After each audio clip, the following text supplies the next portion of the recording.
In a world full of confusion, where chaos creeps in silently and meaning feels lost, there comes a voice, a whisper from the edge of order and suffering. This is not a lecture, not a summary, but a journey through the timeless truths of 12 Rules for Life by Jordan B. Peterson, reimagined, retold as a living, breathing story. Each rule is not a commandment, but a key, a torch in the darkness, a step toward the kind of life you were meant to live. So close your eyes, listen closely, and let the story begin. Rule 1. Stand up straight with your shoulders back. In the shadowed corners of the world, where silence hangs like a heavy fog, there lives a battle no one talks about. It is a war fought in the small movements, the tilt of the head, the bend of the spine, the slow surrender of a man folding into himself. This is the war for your posture, for your presence, for the claim you make on this world, before a single word is spoken, because before the storm of words and actions, there is a quiet scream of your body, declaring who you are to the chaos around you. Long ago, before cities and screens, before kings and priests, there was a creature known to all who watched, the mighty lobster, not a beast of legend, but a warrior of the sea, armored in shells as hard as ancient stone, fighting silent battles for territory and survival. When two lobsters confront each other, the fight begins not with claws or teeth, but with a display, a dance of dominance. The one who rises tallest, who spreads his limbs like thunder, who holds his posture like a blade unsheathed, that lobster wins. Before the claws even clash, the other shrinks, withdraws, and fades into the abyss of defeat. And we are no different. The way you carry yourself, write your fate in the invisible ink of the world. Slouch and the world will see you as small, as prey, as someone to be ignored or crushed. Stand tall and shoulders back, and suddenly you become a signal fire in the darkness, a silent command. I am here. I belong. I will fight. There was once a boy who wandered in the ruins of forgotten promises, his back bent beneath invisible weights, his eyes cast at the cracked pavement below. He was a shadow swallowed by the noise, a ghost among the living. One morning, tired of vanishing, he met an old rooster perched atop a broken fence. The rooster, scarred and ragged, stood proud in the fading light, crowing his defiance to the dawn. Why does this small bird shout so boldly? The boy wondered, and in that cry, he heard a truth louder than words, the courage to stand, to face the world unflinching, to claim his place against the storm. So the boy straightened, not with pride or arrogance, but with a fierce resolve carved deep into his bones. He lifted his chin, rolled back his shoulders, and breathed a breath older than kings. The world shifted, not because it had changed, but because he had sent a new signal. The air around him thickened with possibility. This is the first rule, not a lesson to be taught, but a challenge to be met. Stand up straight, with your shoulders back, not for applause, not for pride, but to carry the weight of your own existence. Because life is a battlefield, and the posture you wear is your first weapon. Are you ready to claim your place? To rise to the ashes of doubt and fear? Then stand. Stand tall, and let the world know you have arrived. Rule 2. Treat yourself like someone you are responsible for helping. There is a strange cruelty in the human soul. A man will rush through a burning house to save his dog, but will not take his own medicine. A woman will stay awake for days caring for her sick child, but will not drink water when her own lips are cracked and dry.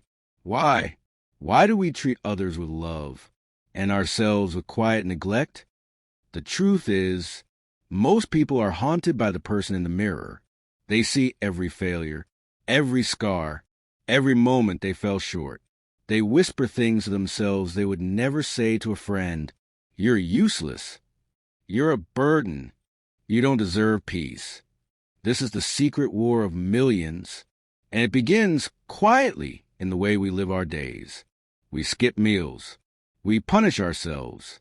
We abandon our bodies and silence our souls, as if we are trying to vanish from our own lives. But imagine for a moment, imagine that someone gave you a child. Not perfect, not easy, but entirely in your care. You would feed them, clothe them, protect them. You would forgive them when they fell. You would speak gently, even when they failed. Now realize this. That child is still you, still breathing, still waiting, still starving for kindness. There once was a healer in a dying city. She worked night after night in collapsing clinics, bandaging wounds she didn't cause, saving lives she would never see again. She was strong, but at home, she bled. She forgot to eat. She stopped sleeping. Her body broke down, and yet she kept whispering, just one more patient, one more day, until the day came when she collapsed beside the very bed she had been working in. Her hands were still stained with someone else's blood. We celebrate this as sacrifice, but sometimes sacrifice becomes self-destruction. Rule 2 whispers a different path, one far harder. Not to die for someone else, but to live for yourself. Because here is the brutal truth. You are not owned by anyone. You are not born to be used, broken, and discarded. You were given a soul, and that soul is your responsibility. When you neglect it, you are not being noble. You are being careless with the only life you've been trusted to guard. So begin again. Treat yourself like someone you are responsible for helping. Feed yourself when you're hungry. Forgive yourself when you fall. Protect your time, your energy, your mind. If you wouldn't allow a stranger to speak cruelty to a loved one, why allow your own voice to do it to you? This isn't about indulgence. It's about discipline. It's about dignity. It's about standing in the mirror, looking into your own tired eyes and saying, I see you. I've got you. I won't abandon you again. So let this be your vow. Care for the one soul no one else can. Fight for the one life that will not rise without you. Rule 2 is not just advice. It is a commandment from the part of you that refuses to die quietly. Treat yourself like someone you are responsible for helping, because you are, because no one else can do it for you, because you are worth saving. Rule 3. Make friends with people who want the best for you. Not all poison is bitter. Not all wounds bleed. And not all enemies look like enemies. Some come with smiles, with laughter, with voices that feel like home. But behind their words is a subtle rot. They don't burn your house. They just convince you to never build one. There was once a man who tried to rise. He had dreams, not perfect ones, but real, to build, to grow, to escape the mud he was born in. But every time he took a step forward, someone pulled at his ankles. Why try so hard? Don't forget where you came from. You've changed. He hadn't changed. He was just climbing, and they had chosen to stay below. Some people want the best from you, not the best for you. They applaud your weakness, not your strength. They feel safe when you are broken, because your healing reminds them of what they refuse to fix. Friendship is not about who makes you laugh the loudest. It's about who makes you rise. If you share your victories and they fall silent, if you speak your dreams and they mock you, if they comfort your failure but resent your success, then they are not friends. They are anchors, and they will drown you slowly. Once, in a decaying neighborhood, there lived 2 boys.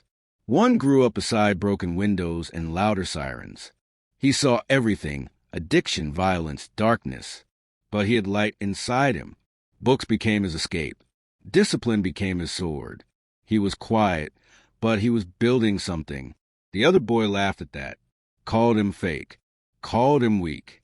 When the first boy stopped showing up at the corner, when he started studying instead of drinking, the second boy said, "You think you're better than us."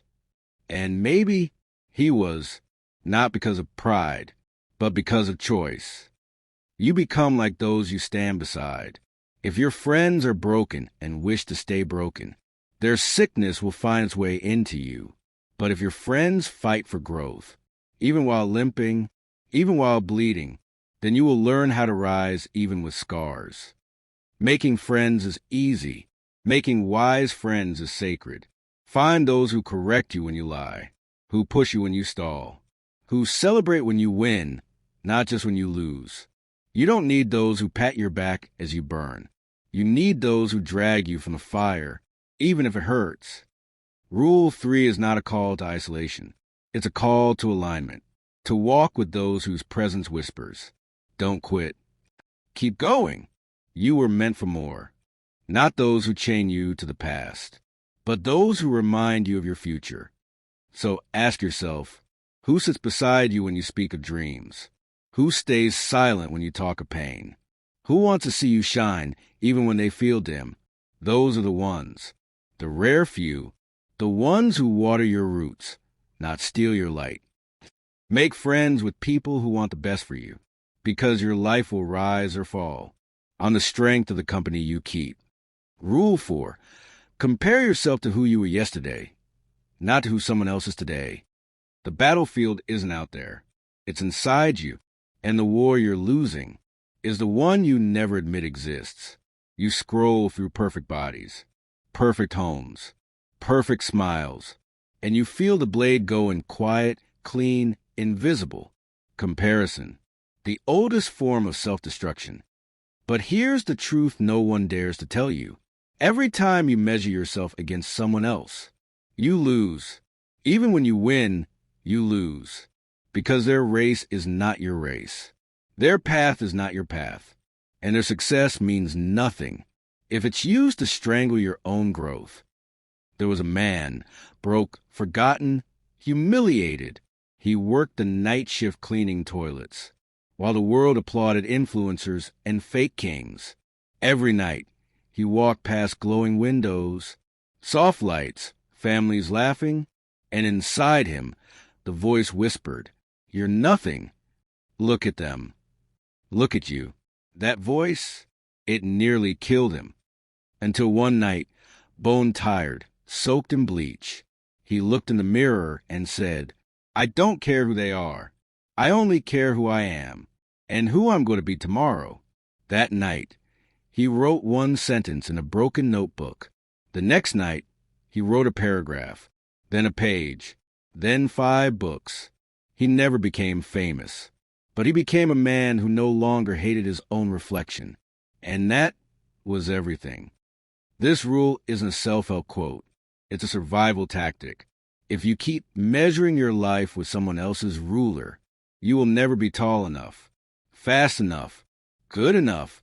You'll bleed yourself dry chasing ghosts. You want power? Then stop obsessing over strangers. Turn your attention inward and make war with the person you were yesterday. That lazy version, that coward version, the liar, the excuse maker, the quitter. That's your enemy. Not him, not her, not them. Every day ask, did I fight harder today? Did I resist the urge to run? Did I sharpen my edge, even a little? If you did, then shut out the noise. You are winning, not for likes, not for applause, but for your soul. Let others post their polished victories. Let them drown in attention. You're building in silence, growing in the shadows, leveling up while no one's watching. That's where real legends are born. Compare yourself to who you were yesterday, not to the walking illusions screaming on your screen, because the only battle that matters is the one you fight in the dark, alone, against the old yous trying to pull you back down. And when you win that, you won't care who's ahead of you, because you'll finally know what it means to be undeniably, unshakably you. Rules 1 to 4 complete. The war has just begun. You've just survived the first 4. But these are not just rules. They're weapons. Weapons for posture, for self-respect, for identity, for the war against comparison. These are the foundation for a different kind of life. But this is only Act 1. Coming soon. Rule 5. Do not let your children do anything that makes you dislike them. Rule 6. Set your house in perfect order before you criticize the world. Rule 7. Pursue what is meaningful, not what is expedient. Rule 8. Tell the truth or at least don't lie. The next 4 are heavier, darker, because they ask you not just to stand, but to lead, to take responsibility, to tear down the lies. You've started the climb. Don't stop now. The real storm is just ahead. Stay with us.